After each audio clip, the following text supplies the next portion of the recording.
So I think it's important that we talk about energy, because whether you're talking, can you hear me okay? Sorry. Whether you're talking intuitive, whether you're talking work, day to day, working with your family, going to the grocery store, going to Walmart, for God's sake, right? It doesn't matter. Energy is a part of your day. It's a part of your makeup. And so the focus, when I am going to eat this microphone. When you walk through it with the slideshow, one point, this is a class that I teach. It normally goes 2.5 hours. I've got the notes in there. I'm not going to talk to all of it because it would put everyone to sleep. But if you want to take pictures, you've effectively taken the class. So I like this quote from Dean Koontz: being an empath is like seeing with the soul. Now, the first thing I think we need to talk about is understanding the difference between, first I have to talk about myself. I did this on purpose because I will glance right over this. I've been in software development, quality assurance for over 30 years. I'm old. And I'm totally into KPIs, spreadsheets, metrics, the whole thing, love it. But then the other part of myself is that I'm also, I own a Wild Indigo Coyote, and then teach classes. I spent a lot of years where we traveled around and went to expos, did speaking. We taught at Kirkwood College. We taught at Hawkeye College. What else did I do? Founded the Midwest Witches Conference, which unfortunately with COVID, that went away. And now we're trying to just to decide where we're at. I'm in a new spot. And I want to point out that I put the diamond up there because we are multifaceted. The point is that you can be a businesswoman, you can be a mother, you can be a wife, you can do all of these things, but that's not the totality of who you are. You are a prism that the light comes through and can come out in many different spectrums, many different colors. And so be aware of that. And remember, the diamond is formed through pressure, adversity. And that's how we become the best versions of ourselves. So, agenda, I broke it down into 4 parts. So empaths and empathy, those are 2 totally different things. And I think we need to hit a foundation of what that means. We'll talk about energy and vibration, why empaths make good leaders, because we do, and then employ personal boundaries for success. And ask questions. This is very informal. If you want to ask something, just speak up. The difference between an empath and empathy. Does anyone think that they're an empath?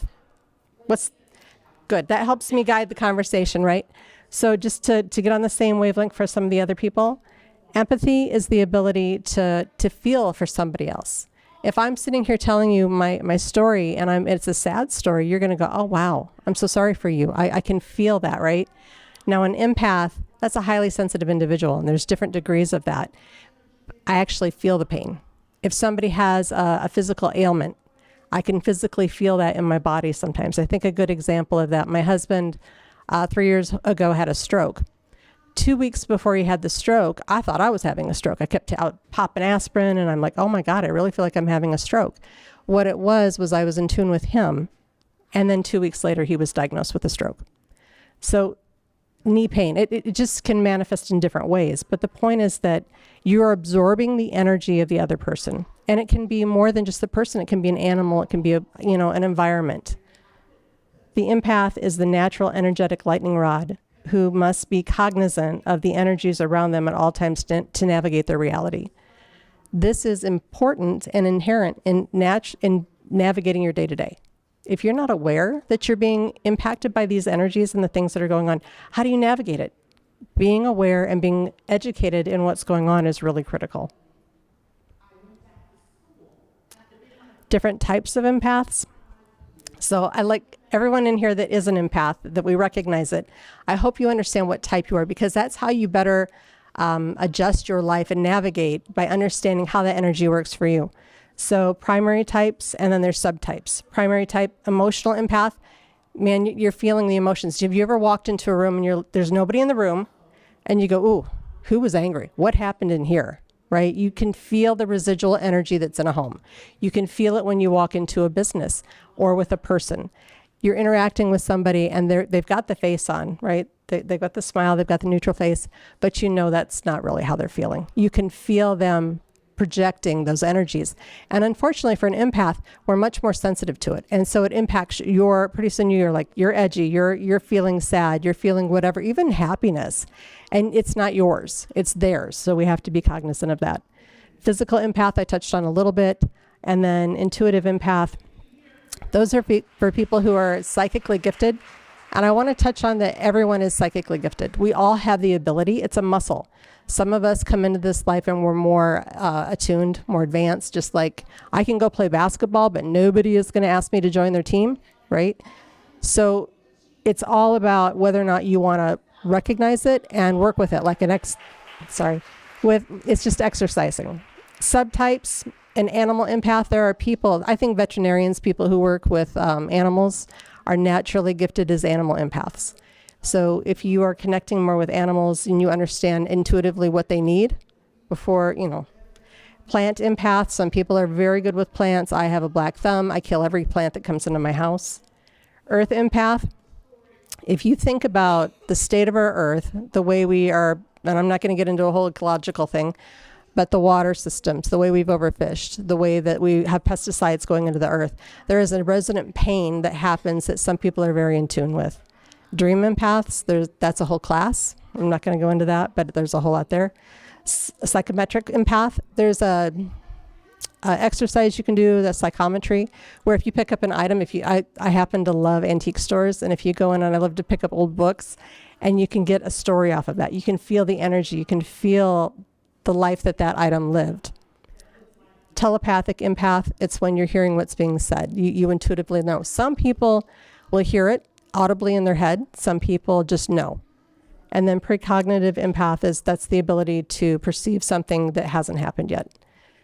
Hayoka empath, this is considered one of the more rare and powerful empaths, but it's a Native American trickster, which is a whole shamanist type approach.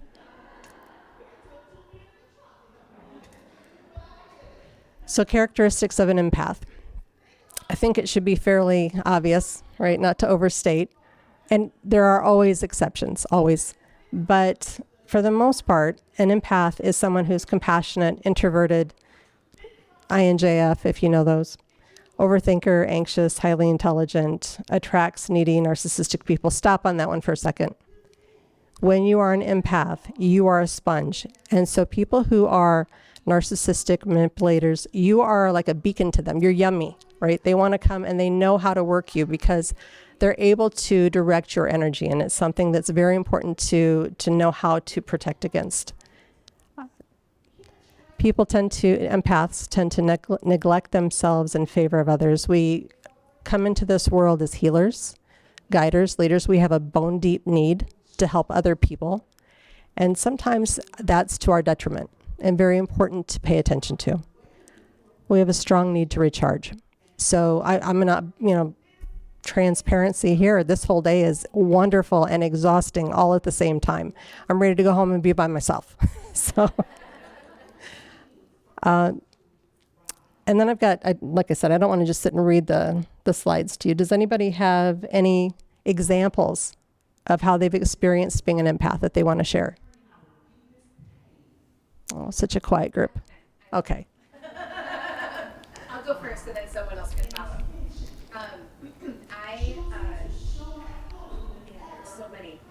I was dating a guy and he was at his house in another city and I was in my house in my city and I was painting my bedroom and all of a sudden I felt this overwhelming sense of my life is over.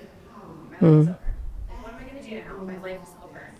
And had I not done this work before, I would have freaked out. Like, what's happening? Why is my life over? Like, what's going on in my head? And then I talked to him the next day, and I said, did you have a bad day? Like, were you thinking your life is over? And he said, yeah, why? Also, part of the reason we stopped seeing each other, a small part of the reason we stopped seeing each other is because I knew how he felt all the time. And I don't do that. Yeah. Don't do that. That was not okay. A perfect example. One that I can share real quick is driving down the road. I was stopped at a stoplight and I just got this overwhelming, I'm so angry. And I'm like, well, I was having a perfectly good day. Why am I angry? And I looked over at the car next to me, and it was a couple in there, and they were fighting like crazy. And I went, oh, not mine. All right, got it. It's, yeah. I'll share one actually just occurred yesterday. I could feel myself just getting so angry and upset and on edge, and I was working from my mother's home. And then just minutes later, she exploded at me in anger, just lashing out about something completely unrelated that we were talking about. And then I left her home because I'm like, we need space. Clearly, you're upset. I can feel that. I'm here when you need that opportunity to talk about it. And she called me later and she said, I took my numbers and my blood sugars were just so high. I don't even recall what we said or talked about. And the same person, her husband was there and everything, but I just was so alarmed and worried and concerned, but I just could feel myself rising for no good reason.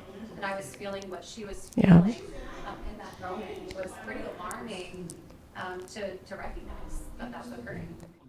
Did you have any indication that that's what it was? I just knew inside something was wrong. Mm-hmm. I could just feel it and feel the energy and just that emotion, that raw within inside of me before she even said anything. Yeah. It was unusual. And it's amazing how we will mirror and absorb that energy. Thank you for sharing that. So I think women, we're at a disadvantage, and yet it's a superpower at the same time.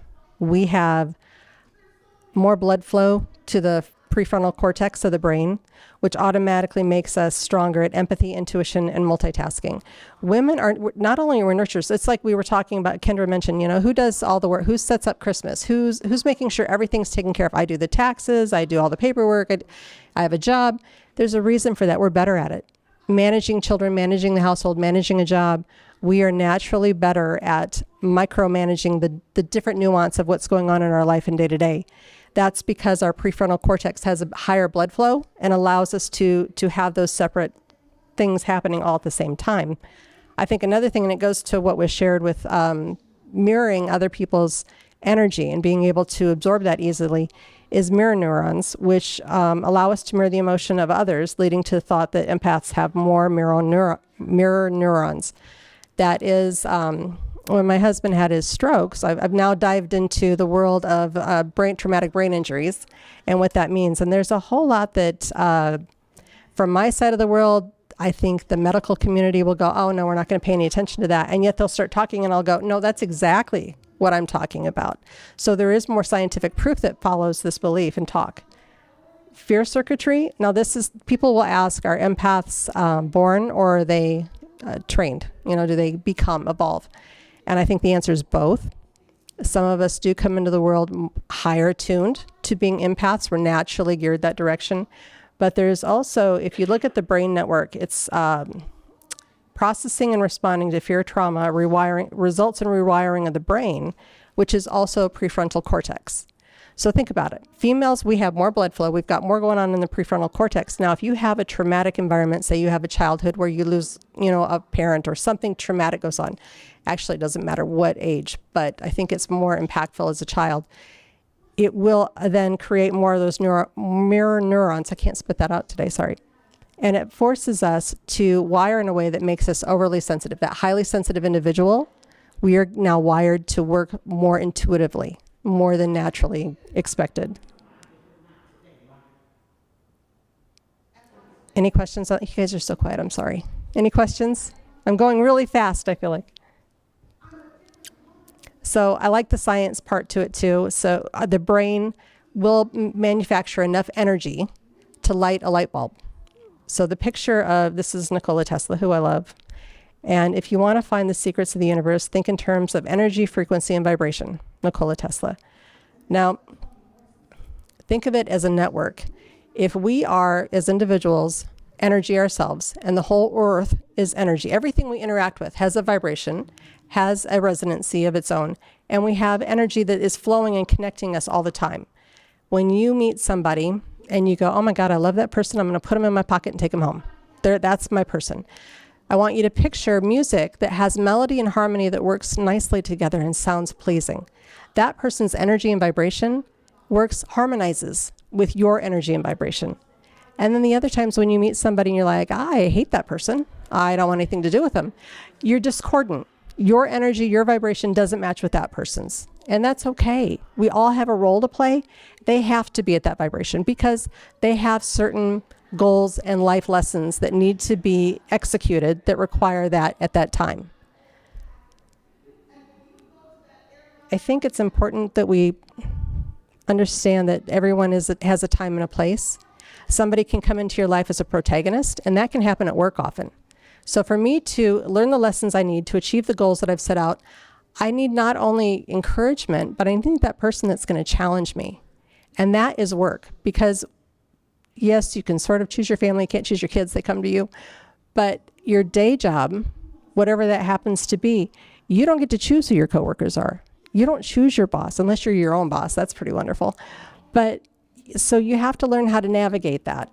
And how do you work your energy to be successful, to stand out as a leader when that happens? I don't know if everybody gets this, but I like it. I wanted to do a quick exercise, and there's two. This room's going to be a little hard for one of them. But the energy aspect, if you can just take your hands and rub your hands together, give them a good rub. All right, now stop, hold your hands together. And if you sit and you feel, sometimes it's easier if you close your eyes, but you can feel the energy that you just created between your hands. And the more sensitive and the more you practice this, you can expand your hands, and you can feel that energy expand. And that's something you can learn to work with. Energy work is nothing more than an exercise of working with the energy around you to manipulate it to a desired outcome. You are more powerful than you ever thought. When you walk into a room and you can feel somebody looking at you, you've all had it, and you turn around and they are watching you. Now, how did you know that? If your back's to them, they are projecting energetically towards you because for whatever reason, they're watching you, they're interested, whatever, but you're feeling it through your energy. You have an aura. If somebody's standing close and they don't have to touch you, they just walk next to you and you can feel it. That's your energy, that's your personal bubble, and you can feel when they intersect with each other. Now the other, I think I'm going through this because I think first we have to understand and agree that energy is there, that it's real, you're not making it up. That helps you to move forward and be able to put protection in place. But this is a little hard because the room is darker than I was expecting, but everyone has an aura, and you can see auras. Everyone has the ability to do this. You don't have to be something special to do this. Does everyone know the puzzles, that you'd get them in the newspaper and you let your eyes go soft and a picture pops? Okay, think of that. And then it's tougher for you guys because you're in the front row. But if you're in the back row, what you can do, or this is good at malls or at musical, oh my gosh, like if you're at church and you're singing or anywhere there's music, this is always easier to learn with. But if you look at the crown chakra, look at somebody right here and watch their heads. And what you'll see, and you let your eyes go soft, you will see the energy, the aura pop. And for some people, it can look, everyone's different, right? Sometimes it looks just like a haze, like when there's heat on the hood of a car, or it can look white. A lot of people will see the shape, or they'll see the white before they'll see colors. No, I can see colors, and that's a good thing, a good indicator for me on other people and what state they're in. So it's kind of helpful if I know I need to leave or something. But practice that. I don't think you can do it. It's tough in here with the dark, but the next time you're in a good environment with good light, give it a try.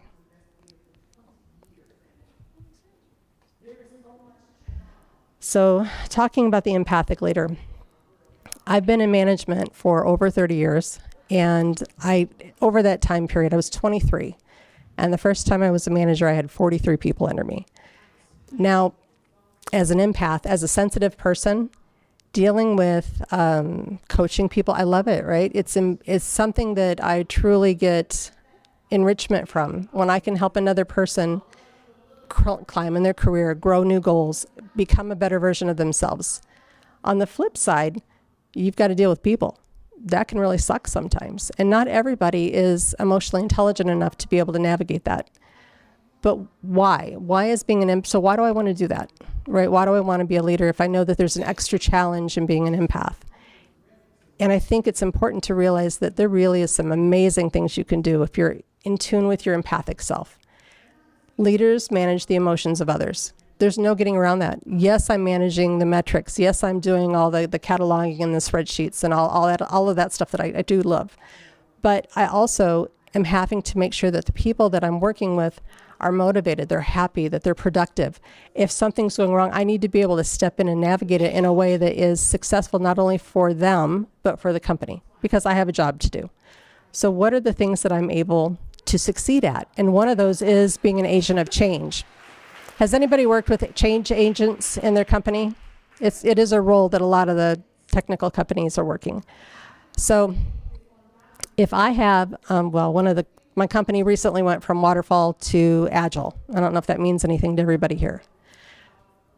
Moving from one methodology to another methodology, I had to get 150 people on board to change everything they do every day into a new process. They don't want to do it because people don't like change. They think what they're doing works just fine. But I have a job to do. So one of my skills is being an agent of change within the organization. And why can I do that? Because I'm a good negotiator. I'm a good mediator. Why am I a good negotiator and why am I a good mediator? Because I can look at each person and see what's their motivation, what's their emotional intelligence at, what are they feeling? If I walk into a room, if I've called a meeting and I know people don't want to do what I'm going to ask them to do, that happens. And I'll go in and I read the room. And I can see where it's originating at, and I know who to start with. And you want to understand, and I can ask empathically, what are your concerns? And then we work it through together, but then I have to be able to drive it. And there is a true skill in being an empath and being able to navigate that with other human beings. Coaching and mentoring. You have to care about people. If you're not engaged and actually caring about the growth and success of that other person, you are going to struggle to help them. You're too much in your own world, right? Managing upward. Okay, I know how to, I'm using my empath skills to be able to help my team. How do I navigate upward? I report to a vice president. I better know his moods. I better know what makes him happy and what doesn't. Well, using my empath skills helps me to communicate with him in a way to know when is it a good time to broach a subject? When is it not? When do I need to be soft in my approach? When do I need to be more direct? And I use those skills to be able to navigate that. Creative out-of-the-box ideas. Empaths are some of the most creative people you'll ever meet. The reason for that is because we are in tune to the energy of the world. Why do certain things become trendy? Magazines, online social media, whatever. The reason it rises up, why do people on social media seem to do the same things at the same time? There's a thread of information that happens that we all tap into. If I come up with a great business idea, I better decide to jump on it, because if I don't, somebody else is going to do it, because that idea is floating out there and it's just a matter of somebody grabbing it.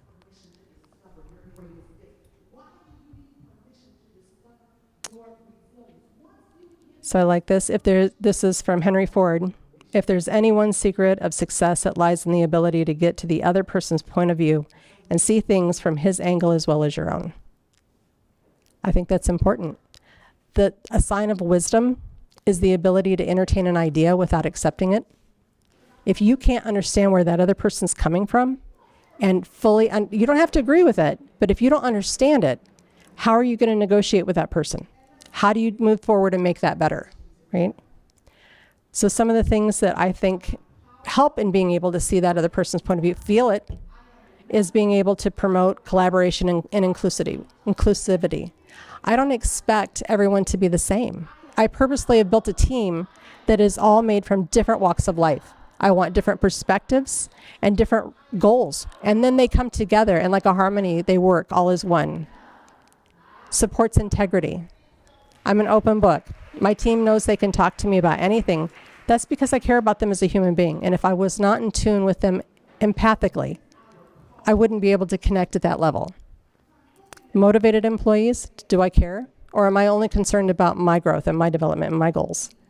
I've had both types of managers, and I think being able to care about people from an empathic view allows me to be a better leader, empowering others. I think that's something that we struggle with. Now, if you're an empath, I'm the negative and I'm getting ahead of myself a little bit, but it's because I'm talking too much. If you care about other people, you naturally want to lift them up. I get a high from that. I love helping people. I love seeing them get promoted out of my team. but then I fail to promote myself, right? You have to make sure you're taking time for yourself. So some of the challenges we're going to talk about: 4 quadrants of the brain, emotional intelligence. So you've got, oh, I can see it better over here. Self-awareness, self-management, social awareness, and relationship management. All of that is emotional intelligence. If you don't spend the time to learn and navigate that with yourself, you're not going to be successful at work. So how do you do that? How do you manage some of those challenges? And the first one we're going to talk about is, well, the emotional intelligence, I already said, learn it, right? Understand it. And I've got the capacity to be aware of, control, and express one's emotions, and to handle interpersonal relationships judiciously and empathetically. Now, if you don't like people, if people are draining, that's hard. So you got to work on that. Take a moment. Take that time for yourself. You can't be jumping in hot all the time. If you're jumping in hot, you're going to burn out and you're going to be a flash in a pan. I make my team, I'm a little bit manipulative here, but I make my team put 15 minutes every day on their calendar for quiet time. And the way I explain it to them is that if you are going, and you end up in this spin cycle and you don't have time to actually think and be present, you're going to fail. You're going to make mistakes. Not everybody subscribes to my thought process, but I ensure that I don't care what they do, but plug in that 15 minutes. I don't care if you go for a walk around the building, if you sit quietly. Now this goes for everybody, because we get so bombarded by the energy and the attitude and the needs and the goals and the failures and the good that we spin. And you then are not thinking properly. You don't see that clear path forward that you need to be able to be successful. Take that 15 minutes. Make sure you do it every day. The self-promotion, I touched on that already. My gosh, never be afraid to say how wonderful you are, because you are. Clear communication. Empaths have a bad habit of, because it's so clear to them and it's so loud in their head and they feel it so deeply, they think it's already been said. And the other people are going, I don't know what the hell you're talking about. So make sure you're taking a moment and saying, was I clear? Did that make sense to everybody else? Get them to say it back to you, because it's very clear to you, but it may not be to them. Spot, avoid manipulation. Again, you're yummy to those narcissistic people, so make sure that you are paying attention to what others' goals are. If it feels wrong, check your gut. Intuition is very strong, right? It's usually right. And then providing corrective feedback. Oh my God, I hate this one. I have a team member that has just a terrible, terrible attitude, right? So it's my job to sit and talk to him every day when he's not behaving properly. And I hate it, because I can feel his discord, right? And then it jangs with mine, and it's just not fun. So how do you handle that as a leader? And again, I'm talking from my perspective, but I don't care if you're working at a retail shop or any other industry. You have to deal with that person, and you're going to feel their energy. And so you have to go, okay, how am I going to handle this? Let's say you've got an angry customer and they're saying, you know what, your product is shit and I don't want it, and you're not handling my concerns properly and all of these things. You have a choice, and if you take that moment in time to read the energy, put some protection in place, and we'll talk about that here in a minute, you can then navigate that more successfully. That's when you know if you need to go get some help, if you need to take more information. Look at them and say, can I see it from their perspective?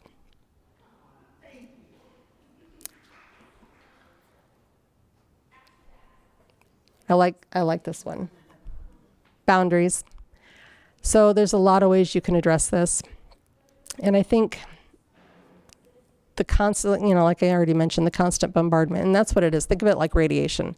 It's something that is always coming at you. And if you don't put something in place to stop it, to help manage the levels, then it becomes overwhelming and you struggle.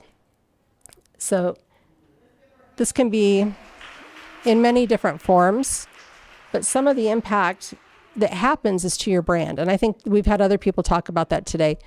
You're still, you have a job to do. You have a purpose, you have a goal. And so you need to present your personal brand in a way that is seen as successful and good, and people want to come get more of it.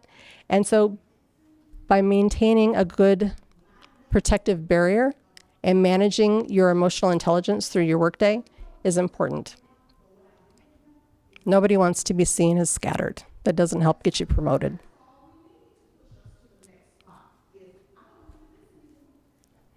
Healthy boundaries. This can be with your family, with your coworkers, with anybody really. But it's the energy and making sure that you're able to recognize when you need to put those boundaries in place. Now, what is the first thing you need to say? If something is not, you don't have time for it, you don't want to do it, it's not healthy for you, no, right?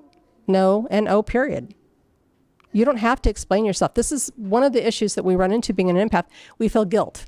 I feel like I owe them something. You don't owe anybody anything, right? No is a complete sentence, and it's okay to say it. Engaging in self-care. You have got to make time for yourself. That means if you're spinning and you're working a full day job and then you're going home taking care of a family, you're cleaning the house, you're paying the bills, you're doing all the things, what have you done for yourself? What have you done for me lately, Miss Janet? You've got to do something, right? For me, it's massages. I have my girls, and we go out and we have our tea and we just sit and we talk, right?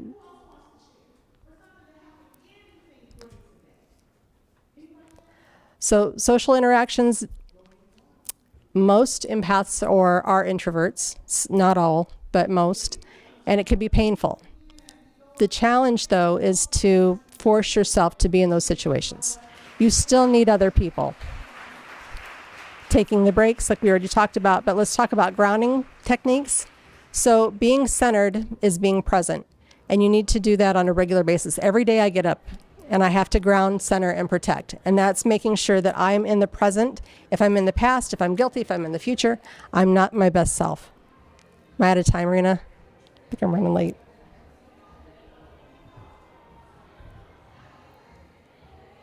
Recognizing emotional burnout, overload, signs of burnout. You're tired. You don't want to hear it. You cry. Has anybody, I'm assuming everybody here has had emotional burnout. Okay, yeah. I was going to say you're lying if you say no. But what does that do to you? It can make your health suffers. Your interactions with other people suffer. It's not healthy, right? So you have to recognize it and then go, what can I do about it? Well, one is to be able to recognize it. But then everyone's different. And how do you correct that for yourself? I've hit that. So I have a lot of things going on in the last year where with my husband's health, he's now disabled and he has brain injury and all of that. And then I have a full-time job and other activities that I'm working on. So how do I recognize when I've taken on too much? And it's when I start to feel anxious. I have people that will reach out and say, hey, I need some help with something. And I immediately go, oh my God, I don't want to. My gut reaction is, oh, please don't ask me that.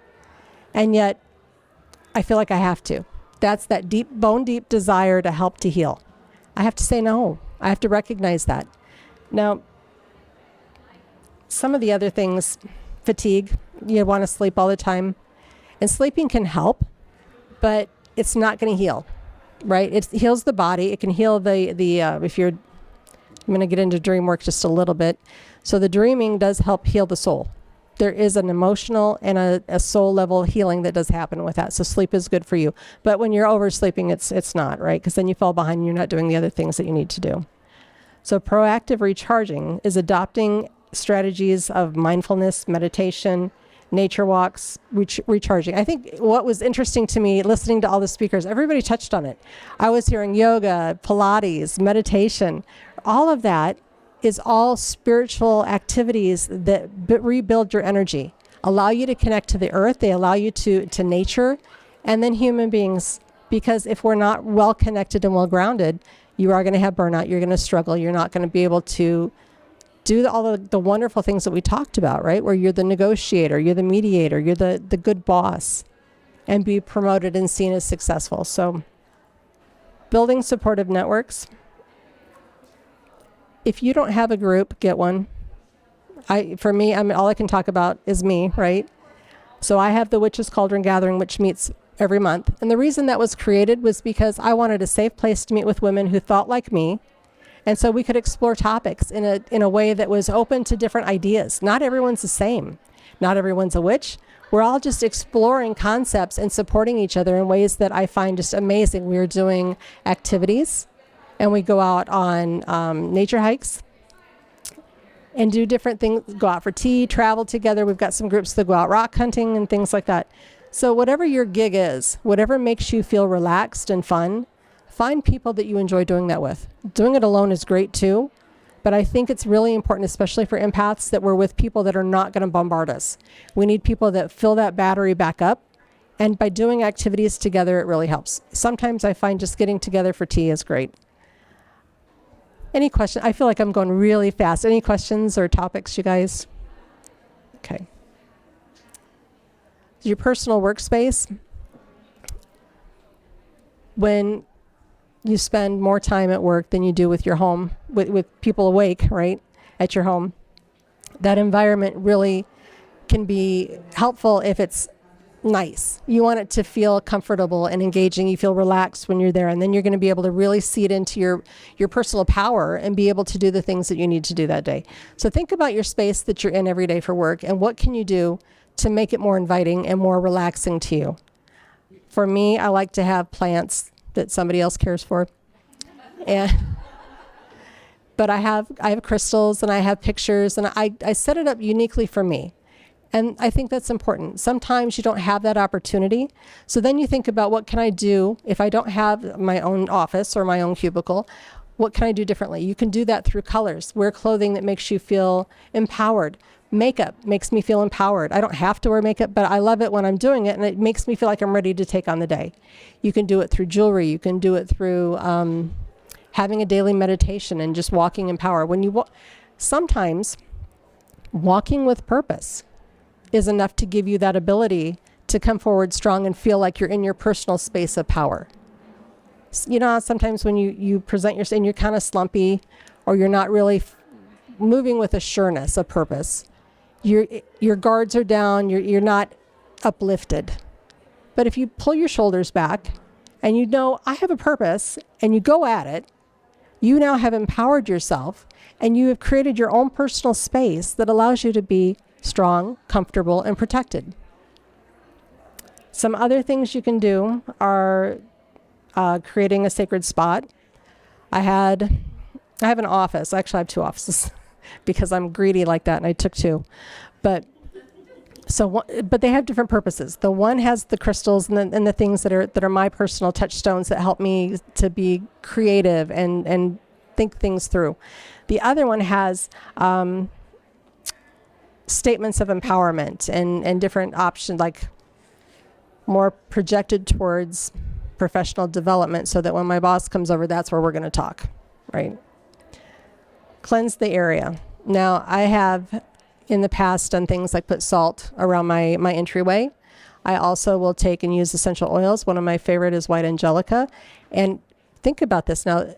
Oils are nothing more than medicine. Nature created all of our medicine. Even though we synthetically manufacture it now, it all came from nature to begin with. So it has an energy, resonance, and a vibration with a purpose. And what's fun to watch happen, I took some essential oil, the white angelica, and I drew an eye of Horus, which is a symbol of protection, on my door, because I knew I had a really tough conversation coming up. And that person came in, and I could tell they were gunning for bear. I was bear. And they hit the door, and they stopped. And I immediately saw their energy shift. And they came in and they sat down, and we were able to have a calm conversation about what was going on.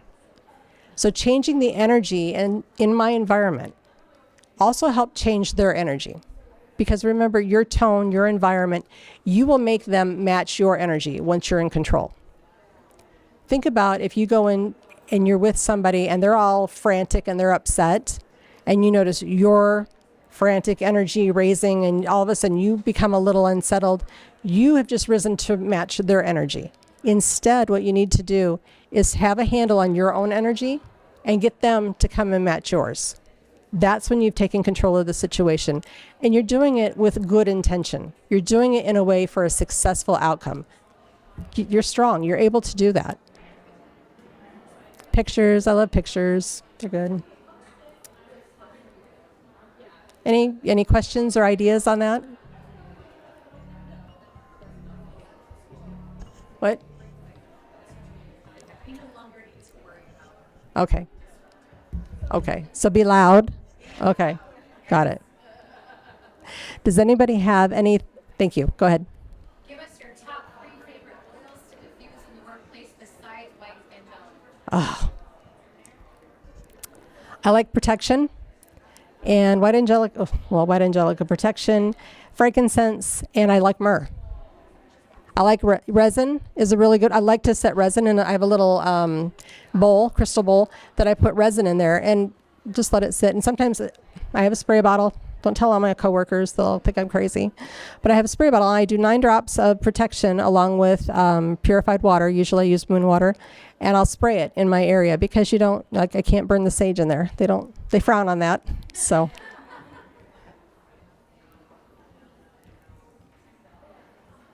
Okay. I burned through everything really quick. Okay. Yes.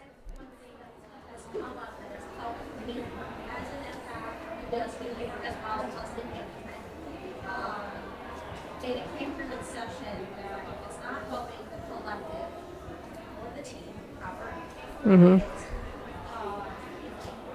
If it's hurting me, so it's not helping the collective.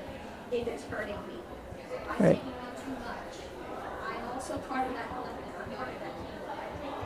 All of that, I'm essentially also hurting the collective. Absolutely. Helping Mm-hmm. Mm-hmm. Absolutely. Think about the airplane. You're supposed to put your oxygen mask on before you help anybody else. If you're not healthy, your team is unhealthy. Yep. Thank you. Yeah. What tips do you have for knowing people that are empaths? You said that you feel that guilt when you're setting that boundary. So what kind of tips do you have to release that guilt? Not just feel like, I need to be setting this boundary and not. How do I'm so sorry. How do you release that guilt when you set a boundary? Oh, yes. All right. So that guilt, you got to remember that is nothing more than the bombardment that's coming at you. So releasing guilt is actually twofold, right? You've got to deal with the residual energy that is still around you, and that can take different forms. For me personally, I really like to smudge. I like to use sage. And real quick point, you don't have to use the California sage. You don't have to go to the store and buy really expensive stuff. I will grow some pretty great sage itself out in nature. Be careful you're not collecting it from somewhere with pesticides. But you can do it yourself. So I like to cleanse myself. I also like to use visualization. So oftentimes I'll use fire and just picture everything burning away. A lot of people need to have a touchstone. They need to have that physical manifestation that helps them to actually achieve the desired outcome, because it can take a lot of time to do it without that.